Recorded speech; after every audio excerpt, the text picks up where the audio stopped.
तो आइए प्रारंभ करते हैं अपना आज का कार्यक्रम। भारत की राज व्यवस्था में एम लक्ष्मीकांत का जो हम लोग थ्योरी स्टार्ट किए थे, उसका डे 1 हम लोग देख चुके हैं। और आज हम लोग स्टार्ट करते हैं इसका डे 2। तो इसको करने का तरीका हम लोग डिस्कस किए ही थे कि आप साथ में एक नोट कॉपी रखिए, और उसमें जो भी इम्पोर्टेंट आपको लगे कोई भी पॉइंट, आप वीडियो को पॉज करके उसको राइटिंग करते जा सकते हैं। तो हम लोग आगे बढ़ते हैं।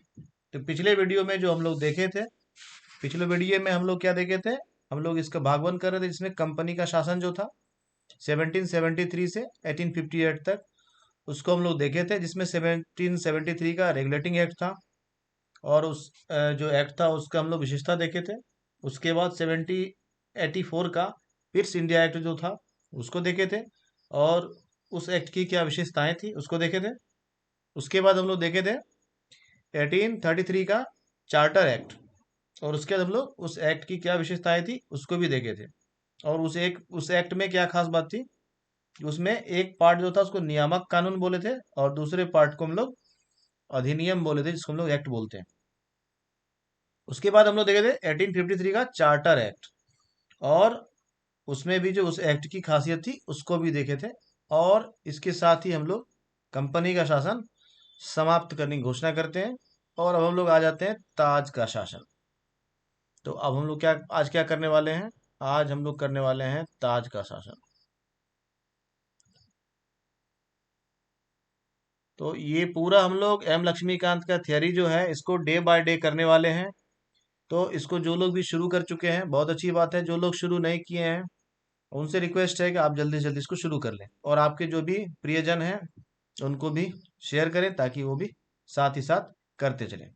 और इसमें अगर आपका रिक्वायरमेंट कुछ भी अलग से होता है कि ये चीज़ इंक्लूड होना चाहिए, ये चीज़ भी इंक्लूड होना चाहिए, तो आप कमेंट करेंगे, हम लोग कोशिश करेंगे उसको इंक्लूड करने का।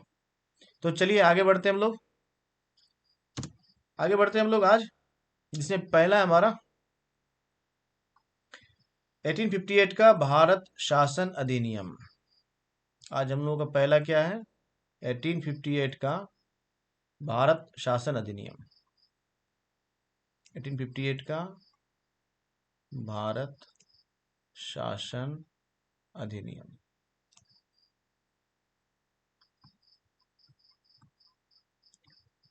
तो भारत शासन अधिनियम जो है, इस कानून का निर्माण कब हुआ था, 1857 के विद्रोह के बाद। और जिसको भारत का पहला सिपाही विद्रोह या स्वतंत्रता संग्राम भी बोलते हैं। पहला स्वतंत्रता संग्राम 1857 या सिपाही विद्रोह 1857। और इस एक्ट को, भारत के शासन को अच्छा बनाने वाला अधिनियम नाम के प्रसिद्ध इस कानून ने ईस्ट इंडिया कंपनी को समाप्त कर दिया। 1858 के कानून से ईस्ट इंडिया कंपनी का शासन क्या होता है, समाप्त हो जाता है, और भारत में डायरेक्ट जो है ब्रिटिश क्राउन का शासन स्टार्ट हो जाता है। तो इसके बाद शासन किसका हो जाता है, ब्रिटिश क्राउन का। और ये 1858 से ब्रिटिश क्राउन का शासन का ड्यूरेशन क्या है, ये ड्यूरेशन है 1858 टू 1947, देश की आज़ादी तक। ठीक है भाई, तो आगे बढ़ते हैं हम लोग। तो इस अधिनियम में क्या विशेषता थी, इसको हम लोग देखते हैं। इसकी पहली विशेषता, 1858 का जो भारत शासन अधिनियम आया, इसकी सबसे पहली विशेषता क्या थी उसको देखिए। उसकी पहली विशेषता थी कि इसकी पहली विशेषता थी, डायरेक्ट जो है शासन का कंट्रोल किसके हाथ में चला जाता है, महारानी विक्टोरिया के अधीन चला जाता है। और गवर्नर जनरल जो थे, उनका नाम चेंज हो जाता है, और उनका नाम की जगह पे क्या हो जाता है, वायसराय हो जाता है। और वायसराय जो है भारत में ब्रिटिश ताज का प्रत्यक्ष प्रतिनिधि थे। और भारत के पहले वायसराय कौन थे, तो पहले वायसराय थे लॉर्ड कैनिंग। ये इंपॉर्टेंट क्वेश्चन हो गया, लॉर्ड कैनिंग हो गए भारत के पहले वायसराय। हम लोग दूसरा इसका इंपॉर्टेंस देखते हैं। सेकंड इंपॉर्टेंस है इसका, इस एक्ट ने नियंत्रण बोर्ड और निदेशक कोड समाप्त कर भारत में शासन की द्वैध प्रणाली समाप्त कर दी। तीसरा है, एक नए पद भारत के राज्य सचिव का सृजन किया गया। ये भी इंपॉर्टेंट है, एक नया पद आया जिसको हम लोग क्या बोले, राज्य सचिव यानी स्टेट सेक्रेटरी। ठीक है भाई, जिसमें भारतीय प्रशासन पर संपूर्ण नियंत्रण की शक्ति निहित थी, यह सचिव ब्रिटिश कैबिनेट का सदस्य था और ब्रिटिश अंततः संसद के प्रति उत्तरदायी था। अगला इसका इंपॉर्टेंस है, जो तीसरा इंपॉर्टेंस हम लोग देखें, इसके अलावा चौथा इंपॉर्टेंस क्या है उसका, भारत सचिव की सहायता के लिए 15 सदस्यीय परिषद का गठन किया गया, है ना। इसमें कितने मेंबर हो गए थे? 15 मेंबर। तो 15 सदस्यीय परिषद का गठन किया गया, जो एक सलाहकार समिति थी। परिषद का अध्यक्ष भारत सचिव को बनाया गया। 15 मेंबर का एक परिषद बनाया गया और उस परिषद का अध्यक्ष किसको बनाया गया? भारत सचिव को बनाया गया। एक राज्य सचिव होते थे, एक भारत सचिव होते थे। इस कानून के तहत भारत सचिव की परिषद का गठन किया गया, जो एक नियमित निकाय थी और जिसे भारत और इंग्लैंड में मुकदमा करने का अधिकार था। इस पर भी मुकदमा किया जा सकता था। ये आपका पांचवा इंपोर्टेंट इसका पॉइंट हो गया। तो 5 पॉइंट हम लोग देख लिए इसको बारी बारी से। और हम लोग अगला पॉइंट देखेंगे। हम लोग देखेंगे 1861 और 1892, 1909 के भारत परिषद अधिनियम। भारत परिषद अधिनियम, ये कम से कम हेड टॉपिक आप नोट पे लिखते जाएंगे तो आपको अच्छा रहेगा। और पॉइंट वाइज जो है हर एक अधिनियम की क्या विशेषता थी, इसको भी अगर लिखते जाएंगे तो आपको रिवीजन के लिए अच्छा रहेगा। या फिर आप रिपीट मोड में वीडियो भी सुन सकते हैं, ये काम भी कन्वीनियंट ही है। तो बारी बारी इसको हम लोग देखते हैं। तो 1857 की महान क्रांति के बाद ब्रिटिश सरकार ने महसूस किया कि भारत में शासन चलाने के लिए भारतीयों का सहयोग लेना आवश्यक है। इस सहयोग नीति के तहत ब्रिटिश संसद ने 1861 में, 1892 में और 1909 में 3 नए अधिनियम पारित किए। 1861 का भारत परिषद अधिनियम भारतीय संवैधानिक और राजनीतिक इतिहास में बहुत ही महत्वपूर्ण अधिनियम था। तो पहला हम लोग देखते हैं किसको, 1861 को। 1861 के भारत परिषद अधिनियम की क्या विशेषता थी? तो पहला हम लोग देखेंगे 1861 के भारत परिषद अधिनियम की विशेषता।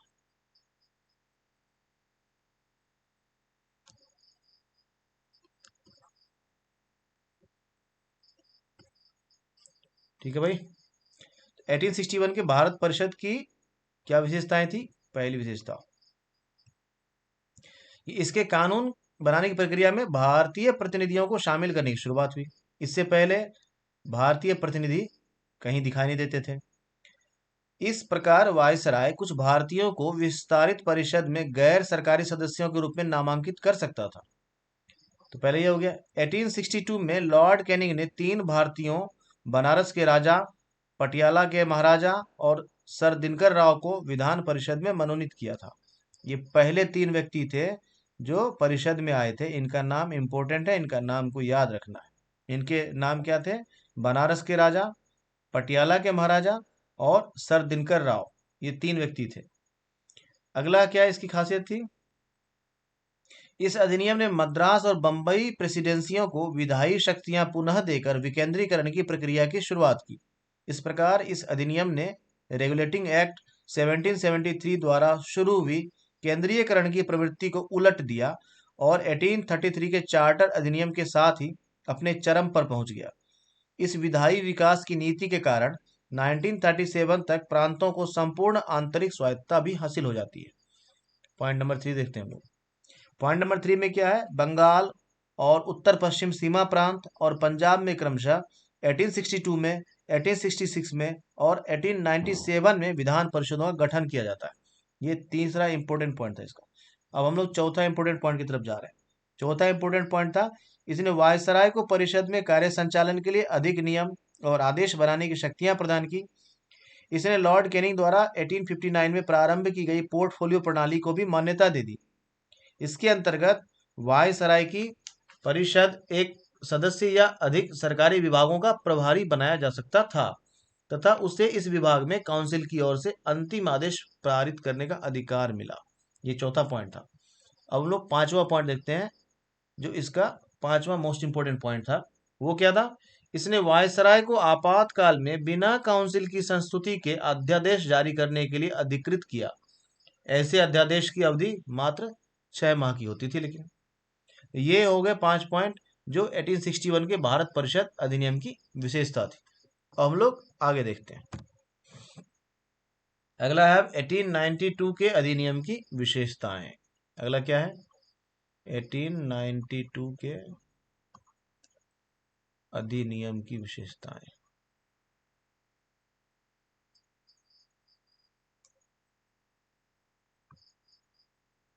एटीन 1892 के अधिनियम की विशेषताएं।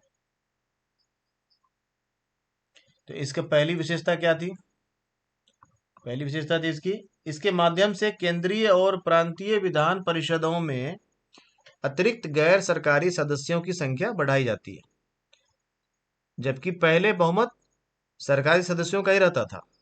ये पहला इसका बहुत ही इंपॉर्टेंट पॉइंट हुआ। अब हम लोग देखते हैं इसका second important point. Second important point क्या है? इसने विधान परिषदों के कार्यों में वृद्धि कर उन्हें बजट पर बहस करने और कार्यपालिका के प्रश्नों का उत्तर देने के लिए अधिकृत किया। ये दूसरा इंपॉर्टेंट पॉइंट। तीसरा इंपॉर्टेंट पॉइंट क्या है? इसमें केंद्रीय विधान परिषद और बंगाल चैम्बर्स ऑफ कॉमर्स में गैर सरकारी सदस्यों के नामांकन के लिए वायसराय की शक्तियों का प्रावधान था।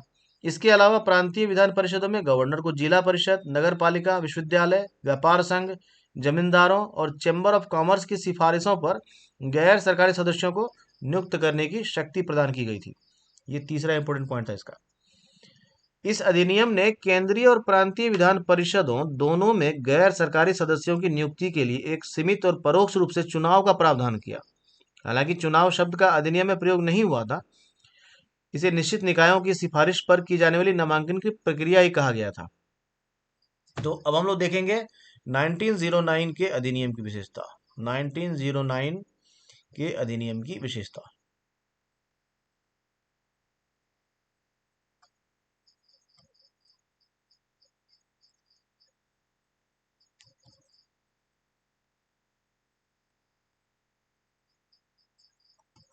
तो इसकी पहली विशेषता क्या थी?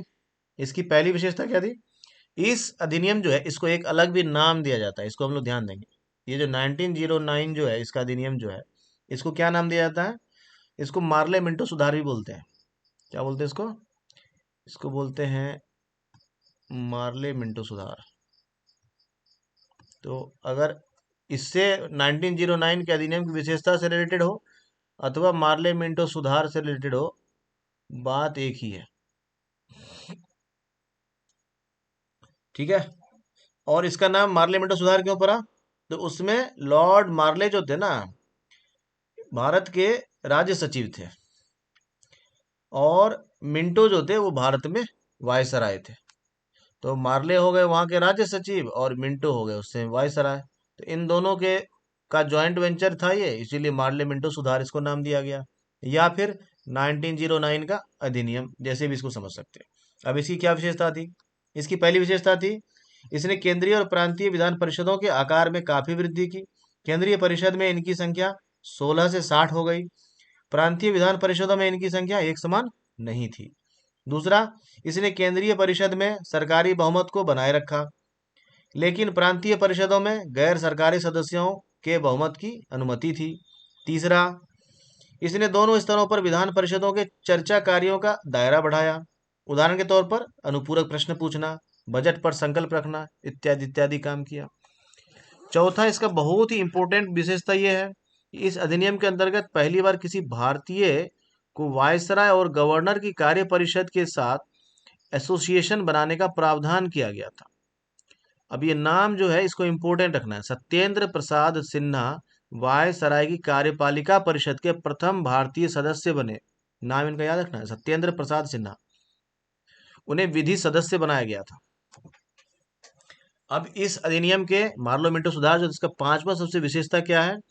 इस अधिनियम ने पृथक निर्वाचन के आधार पर मुस्लिमों के लिए सांप्रदायिक प्रतिनिधित्व का प्रावधान किया। इससे क्या होता है?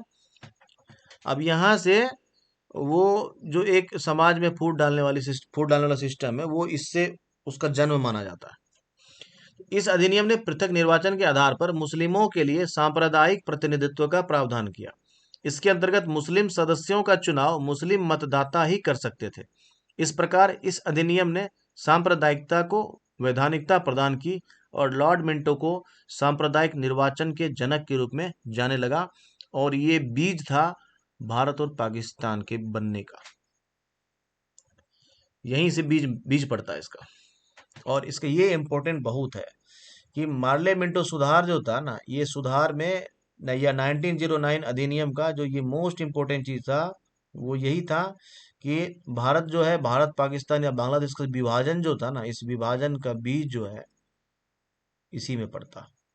इस विभाजन का बीज जो है वो इसी में। ये इसका सबसे इम्पोर्टेंट पॉइंट। अगला इसका इम्पोर्टेंट पॉइंट है छठा, कि इसने presidency corporation, chambers of commerce, विश्वविद्यालयों और जमींदारों के लिए अलग प्रतिनिधित्व का प्रावधान किया था। पहले भी किया था, इसमें थोड़ा ये ज्यादा क्लैरिटी के साथ आया। अगला है भारत शासन अधिनियम 1919। अगला है भारत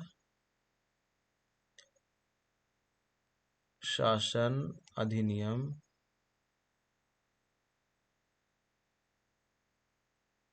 1919। जलियांवाला बाग कांड सब लोगों को याद ही होगा। 20 अगस्त 1917 को ब्रिटिश सरकार ने पहली बार घोषित किया कि उसका उद्देश्य भारत में क्रमिक रूप से उत्तरदायी सरकार की स्थापना करना था। ये बहुत इंपॉर्टेंट, ये घोषणा बहुत इंपॉर्टेंट। ये घोषणा कब की जा रही है? ये घोषणा की जा रही है 20 अगस्त 1917 को। क्या घोषणा की जा रही है?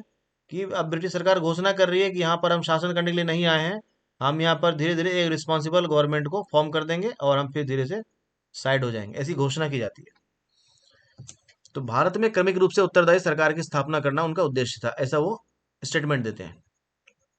क्रमिक रूप से 1919 में भारत शासन अधिनियम बनाया गया, जो 1921 से लागू हुआ। ये जो अधिनियम 1919 में बनता है, ये लागू कब होता है? ये लागू होता है 1921 में।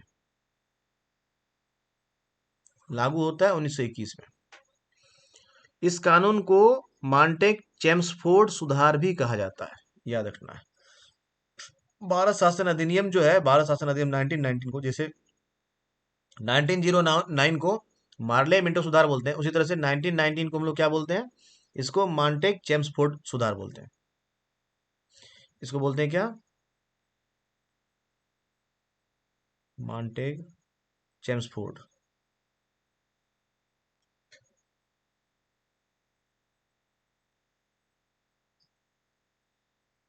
मॉन्टेग चेम्सफोर्ड सुधार।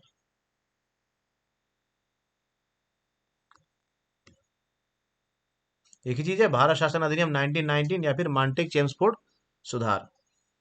मॉन्टेग जो थे उस समय भारत के राज्य सचिव थे, और चेम्सफोर्ड जो थे उस समय में भारत के वायसराय थे, जैसा इसमें था। उस समय में मार्ले जो थे वो भारत के सेक्रेटरी थे, और ये जो थे वायसराय थे।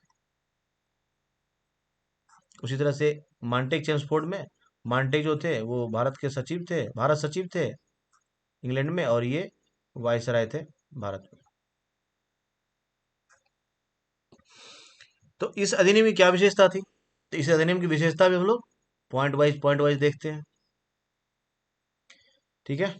तो ये इस अधिनियम की बहुत अधिक विशेषता थी, इसीलिए इसको थोड़ा सा ज्यादा ध्यान देना है, और ये बहुत इंपॉर्टेंट भी है, ठीक है भाई। इसकी पहली विशेषता क्या रहती है? इसकी पहली विशेषता रहती है केंद्रीय और प्रांतीय विषयों की सूची की पहचान कर एवं उन्हें पृथक कर राज्यों पर केंद्रीय नियंत्रण कम किया गया। केंद्रीय और प्रांतीय विधान परिषदों को अपनी सूचियों के विषयों पर विधान बनाने का अधिकार प्रदान किया जाता है, लेकिन सरकार का ढांचा केंद्रीय और एकात्मक ही बना रहा। इसने, सेकंड पॉइंट है, इसने प्रांतीय विषयों को पुनः दो भागों में विभक्त किया, हस्तांतरित और आरक्षित। हस्तांतरित विषयों पर गवर्नर का शासन होता था, और इस कार्य में वह उन मंत्रियों की सहायता लेता था जो विधान परिषद के प्रति उत्तरदायी थे। दूसरी ओर आरक्षित विषयों पर गवर्नर कार्यपालिका परिषद की सहायता से शासन करता था, जो विधान परिषद के प्रति उत्तरदायी नहीं थी।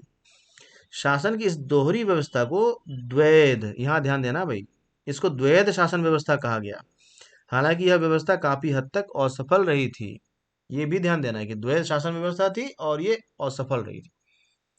तीसरा पॉइंट है, इस अधिनियम ने पहली बार देश में द्विसदनीय व्यवस्था और प्रत्यक्ष निर्वाचन की व्यवस्था प्रारंभ की।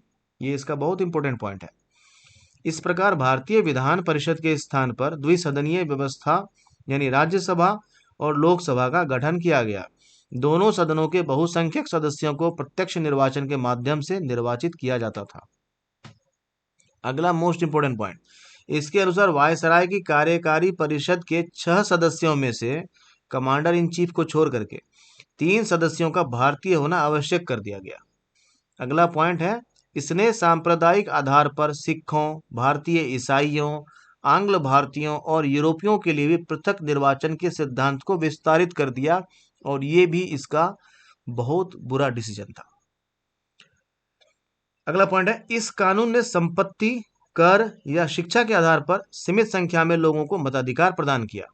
इस कानून ने लंदन में भारत के उच्चायुक्त के कार्यालय का सृजन किया और अब तक भारत सचिव द्वारा किए जा रहे कुछ कार्यों को उच्चायुक्त को स्थानांतरित कर दिया।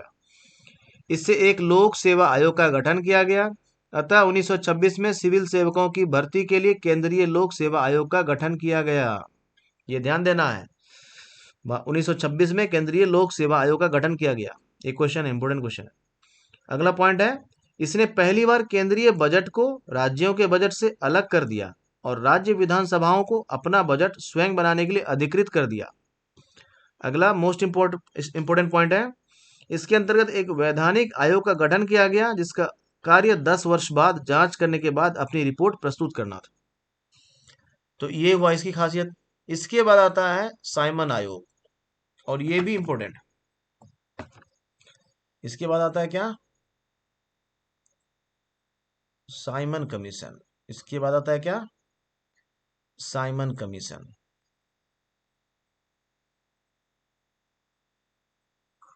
तो साइमन कमीशन क्या था, ब्रिटिश सरकार ने नवंबर 1927 में, नवंबर 1927 में, नवंबर 1927 में नए संविधान में भारत की स्थिति का पता लगाने के लिए सर जॉन साइमन के नेतृत्व में 7 सदस्यीय वैधानिक आयोग के गठन की घोषणा की थी। आयोग के सभी सदस्य ब्रिटिश थे, इसीलिए सभी दलों ने इसका बहिष्कार किया। आयोग ने 1930 में अपनी रिपोर्ट पेश की तथा द्वैध शासन प्रणाली, राज्यों में सरकारों का विस्तार, ब्रिटिश भारत के संघ की स्थापना एवं सांप्रदायिक निर्वाचन व्यवस्था को जारी रखने आदि सिफारिशें की। आयोग के प्रस्तावों पर विचार करने के लिए ब्रिटिश सरकार, ब्रिटिश भारत और भारतीय रियासतों के प्रतिनिधियों के साथ 3 गोलमेज सम्मेलन किया, जिसको राउंड टेबल मीटिंग कहा गया था। इन सम्मेलनों में हुई चर्चा के आधार पर संवैधानिक सुधारों पर एक श्वेत पत्र तैयार किया गया, जिसे विचार के लिए ब्रिटिश संसद की संयुक्त प्रवर समिति के समक्ष रखा गया। इस समिति की सिफारिशों को भारत परिषद अधिनियम 1935 में शामिल कर दिया गया। तो अगला पॉइंट है हमारा सांप्रदायिक अवार्ड, ये भी इंपॉर्टेंट है। अगला है हमारा कम्युनल अवार्ड, सांप्रदायिक अवार्ड।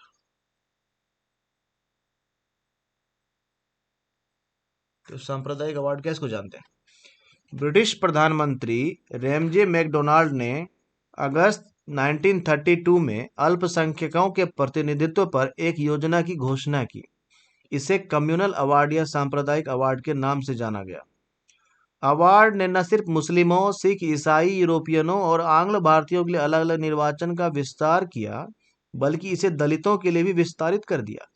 दलितों के लिए अलग निर्वाचन व्यवस्था से गांधी बहुत व्यथित हुए थे और उन्होंने अवार्ड में संशोधन के लिए पूना की यरवदा जेल में अनशन प्रारंभ कर दिया।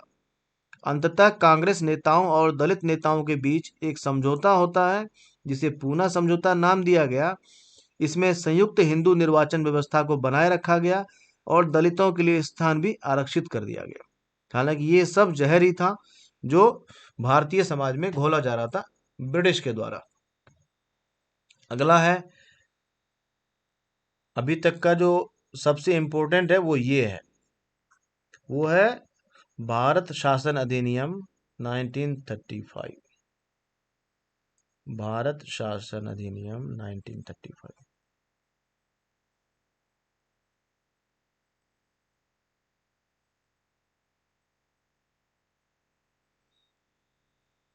और ये क्यों इम्पोर्टेंट है, तो इसकी विशेषता हम लोग बारी बारी से देखेंगे। इसका इम्पोर्टेंस क्या है ये देखते हैं, बारी बारी देखते हैं। इसकी पहली क्या विशेषता थी? इसने अखिल भारतीय संघ की स्थापना की, जिसमें राज्य और रियासतों को एक इकाई की तरह माना गया। अधिनियम ने केंद्र और इकाइयों के बीच 3 सूचियों, संघीय सूची, राज्य सूची और समवर्ती सूची के आधार पर शक्तियों का बंटवारा कर दिया। अवशिष्ट शक्तियां वायसराय को दे दी गईं। हालांकि यह संघीय व्यवस्था कभी अस्तित्व में नहीं आई, क्योंकि देशी रियासतों ने इसमें शामिल होने से इनकार कर दिया था। दूसरा इंपॉर्टेंट पॉइंट, इसने प्रांतों में द्वैध शासन व्यवस्था समाप्त कर दी तथा प्रांतीय स्वायत्तता का शुभारंभ किया। राज्यों को अपने दायरे में रहकर स्वायत्त तरीके से 3 पृथक क्षेत्रों में शासन का अधिकार दिया गया। इसके अतिरिक्त अधिनियम ने राज्यों में उत्तरदायी सरकार की स्थापना की। गवर्नर को राज्य विधान परिषदों के लिए उत्तरदायी मंत्रियों की सलाह पर काम करना आवश्यक था। यह व्यवस्था 1937 में शुरू की गई और 1939 में इसे समाप्त भी कर दिया गया। अगला पॉइंट है, इसने केंद्र में द्वैध शासन प्रणाली का शुभारंभ किया। परिणामतः संघीय विषयों को स्थानांतरित और आरक्षित विषयों में विभक्त करना पड़ा। हालांकि यह प्रावधान कभी लागू नहीं हो सका था। अगला इंपॉर्टेंट था, इसने 11 राज्यों में से 6 में द्विसदनीय व्यवस्था प्रारंभ की। इस प्रकार बंगाल, बंबई, मद्रास, बिहार, संयुक्त प्रांत और असम में द्विसदनीय विधान परिषद और विधानसभा बन गई। हालांकि इन पर कई प्रकार के प्रतिबंध थे। अगला पॉइंट है, इसने दलित जातियों, महिलाओं और मजदूर वर्ग के लिए अलग से निर्वाचन की व्यवस्था कर सांप्रदायिक प्रतिनिधित्व व्यवस्था का विस्तार कर दिया। अगला इंपॉर्टेंट है, इसने भारत शासन अधिनियम 1858 द्वारा स्थापित भारत परिषद को समाप्त कर दिया। इंग्लैंड में भारत सचिव को सलाहकारों की टीम मिल गई। नेक्स्ट इंपॉर्टेंस है इसका, इसने मताधिकार का विस्तार किया। लगभग 10% जनसंख्या को मत का अधिकार मिल गया। इसके अंतर्गत देश की मुद्रा और साख पर नियंत्रण के लिए भारतीय रिजर्व बैंक की स्थापना की गई।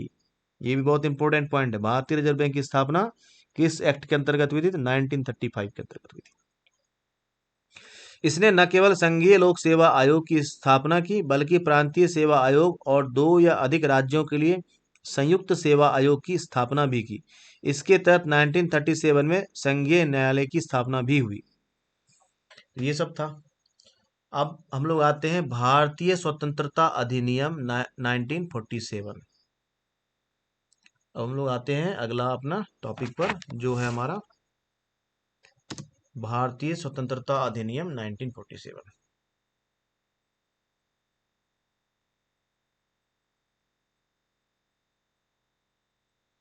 भारतीय स्वतंत्रता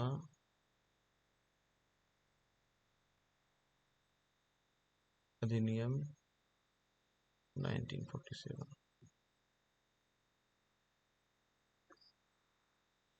तो आइए हम लोग इसका इंपॉर्टेंस देखते हैं।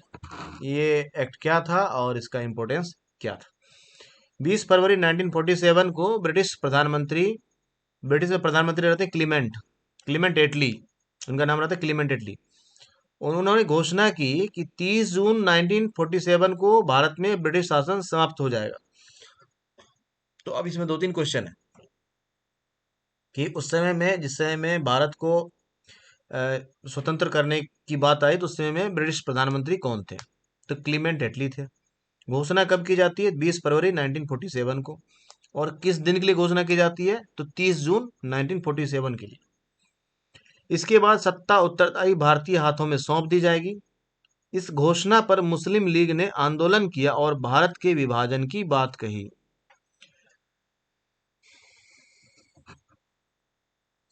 3 जून 1947 को ब्रिटिश सरकार ने फिर स्पष्ट किया कि 1946 में गठित संविधान द्वारा बनाया गया संविधान उन क्षेत्रों में लागू नहीं होगा जो इसे स्वीकार नहीं करेंगे। उसी दिन 3 जून 1947 को वायसराय लॉर्ड माउंटबेटन ने विभाजन की योजना पेश की, जिसे माउंटबेटन योजना कहा गया। इस योजना को कांग्रेस और मुस्लिम लीग ने स्वीकार कर लिया। इस प्रकार भारतीय स्वतंत्रता अधिनियम 1947 बनाकर उसे लागू कर दिया गया। अब हम लोग देखेंगे इस अधिनियम की क्या विशेषता थी, तो बारी बारी से इसकी विशेषता देखेंगे और ये काफी इंपॉर्टेंस रखता है, तो इसलिए हम लोग विशेषता देखते हैं। इसने भारत में ब्रिटिश राज समाप्त कर 15 अगस्त 1947 को इसे स्वतंत्र और संप्रभु राष्ट्र घोषित कर दिया। इसने भारत का विभाजन दो स्वतंत्र डोमिनियनों संप्रभु राष्ट्र भारत और पाकिस्तान में बांट दिया, जिन्हें ब्रिटिश राष्ट्रमंडल से अलग होने की स्वतंत्रता थी। इसने वायसराय का पद समाप्त कर दिया और उसके स्थान पर दोनों डोमिनियन राज्यों में गवर्नर जनरल का सृजन कर दिया पद, जिसकी नियुक्ति नए राष्ट्र की कैबिनेट की सिफारिश पर ब्रिटेन के ताज को करनी थी। इन पर ब्रिटेन की सरकार का कोई नियंत्रण नहीं होना था। इसने दोनों डोमिनियन राज्यों संविधान सभाओं को अपने देशों का संविधान बनाने और उसके लिए किसी भी देश के संविधान को अपनाने की शक्ति दी। सभाओं को यह भी शक्ति दी कि वे किसी भी ब्रिटिश कानून को समाप्त करने के लिए कानून बना सकती थीं, यहाँ तक कि उन्हें स्वतंत्रता अधिनियम को भी निरस्त करने का अधिकार था। इसने दोनों डोमिनियन राज्यों की संविधान सभाओं को यह शक्ति प्रदान की कि वे नए संविधान का निर्माण एवं कार्यान्वित होने तक अपने अपने संबंधित क्षेत्रों के लिए विधानसभा बना सकती थी। 15 अगस्त 1947 के बाद ब्रिटिश संसद में पारित हुआ कोई भी अधिनियम दोनों डोमिनियनों पर तब तक लागू नहीं होगा जब तक कि दोनों डोमिनियन इस कानून को मानने के लिए कानून नहीं बना लेंगे। इस कानून ने ब्रिटेन में भारत सचिव का पद समाप्त कर दिया। इसकी सभी शक्तियां राष्ट्रमंडल मामलों के राज्य सचिव को स्थानांतरित कर दी गईं। इसने 15 अगस्त 1947 से भारतीय रियासतों पर ब्रिटिश संप्रभुता की समाप्ति की भी घोषणा की। इसके साथ ही आदिवासी क्षेत्र समझौता संबंधों पर भी ब्रिटिश हस्तक्षेप समाप्त हो गया। इसने भारतीय रियासतों को यह स्वतंत्रता दी कि वे चाहें तो भारत डोमिनियन या पाकिस्तान डोमिनियन के साथ मिल सकती हैं या स्वतंत्र रह सकती हैं। इस अधिनियम ने नया संविधान बनने तक प्रत्येक डोमिनियन में शासन संचालित करने एवं भारत शासन अधिनियम 1935 के तहत उनकी प्रांतीय सभाओं में सरकार चलाने को लेकर व्यवस्था की। हालांकि दोनों डोमिनियन राज्यों को इस कानून में सुधार करने का अधिकार भी प्रदान किया गया था। इसने ब्रिटिश शासक को विधेयकों पर मताधिकार और उन्हें स्वीकृत करने के अधिकार से वंचित कर दिया, लेकिन ब्रिटिश शासक के नाम पर गवर्नर जनरल को किसी भी विधेयक को स्वीकार करने का अधिकार प्राप्त था। इसके अंतर्गत भारत के गवर्नर जनरल एवं प्रांतीय गवर्नरों को राज्यों का संवैधानिक प्रमुख नियुक्त किया गया। इन्हें सभी मामलों पर राज्यों की मंत्री परिषद के परामर्श पर कार्य करना होता था। इसने शाही उपाधि से भारत का सम्राट शब्द समाप्त कर दिया। इसने भारत के राज्य सचिव द्वारा सिविल सेवा में नियुक्तियां करने और पदों में आरक्षण करने की प्रणाली समाप्त कर दी। 15 अगस्त 1947 से पूर्व के सिविल सेवा कर्मचारियों को वही सुविधाएं मिलती रहीं जो उन्हें पहले से प्राप्त थीं। 15 अगस्त 1947 की मध्य रात्रि को भारत में ब्रिटिश शासन का अंत हो गया और समस्त शक्तियों को दो स्वतंत्र डोमिनियनों भारत और पाकिस्तान को स्थानांतरित कर दी गई। लॉर्ड माउंटबेटन नए डोमिनियन भारत के प्रथम गवर्नर जनरल बने। उन्होंने जवाहरलाल नेहरू को भारत के पहले प्रधानमंत्री के रूप में शपथ दिलाई। 1946 में बनी संविधान सभा को स्वतंत्र भारतीय डोमिनियन की संसद के रूप में स्वीकार कर लिया गया। तो अभी हम लोग जो है कुछ इम्पोर्टेंट पॉइंट्स देखेंगे बस, और इस इम्पोर्टेंट पॉइंट्स के बाद आज का लेक्चर समाप्त करेंगे और उसके बाद हम लोग जाएंगे मेकिंग ऑफ द कॉन्स्टिट्यूशन में। लेकिन ये सारा पॉइंट्स बहुत इंपॉर्टेंट है, इसको बारी बारी से सुनना है। पहला, मुगल बादशाह शाह आलम ने 1764 में बक्सर की लड़ाई में विजय प्राप्त करने के बाद ईस्ट इंडिया कंपनी को भारत में दीवानी अधिकार दिए। इसे ब्रिटिश संसद में तत्कालीन प्रधानमंत्री विलियम पिट द्वारा पुनः स्थापित किया गया। उस समय कंपनी की सिविल सेवाएं दो तरह की होती थी, प्रसंविदाबद्ध सिविल सेवाएं एवं गैर प्रसंविदाबद्ध सिविल सेवाएं। पहली कंपनी के कानून द्वारा निर्मित हुई, जबकि दूसरी अन्य तरह से। आज के वीडियो में हम लोग इतना ही रखते हैं। हम लोग नेक्स्ट जो है मेकिंग ऑफ द कॉन्स्टिट्यूशन जो है वो हम लोग करेंगे डे 3 में। तो अगर आपको ये वीडियो अच्छा लग रहा है और लग रहा है कि इस तरह का प्रेजेंटेशन होना चाहिए, वीडियो में जो है ज़्यादा से ज़्यादा कंटेंट शामिल हो सके, इसके लिए कम समय में आपका ज़्यादा कंटेंट इसमें डाला जा रहा है। और अगर इसमें कोई भी इम्पोर्टेंट पॉइंट लगे तो आप वीडियो को पॉज करके या वीडियो को रिपीट करके सुन सकते हैं या देख सकते हैं। तो इसको अगर आपको अच्छा लग रहा है तो इसको आप अपने प्रियजनों के साथ शेयर करें और इसको चैनल को भी सब्सक्राइब कर लें। तो आज के वीडियो में इतना ही। मिलते हैं हम लोग नेक्स्ट वीडियो में, और नेक्स्ट वीडियो में हम लोग देखेंगे मेकिंग ऑफ द कॉन्स्टिट्यूशन। क्योंकि हमारा देश अब हो गया आज़ाद, हम लोग बनाएंगे इसके लिए संविधान, और ये संविधान बनाएंगे हम लोग अब नेक्स्ट वीडियो में। तो आज के लिए इतना ही। वीडियो देखने के लिए बहुत बहुत आभार।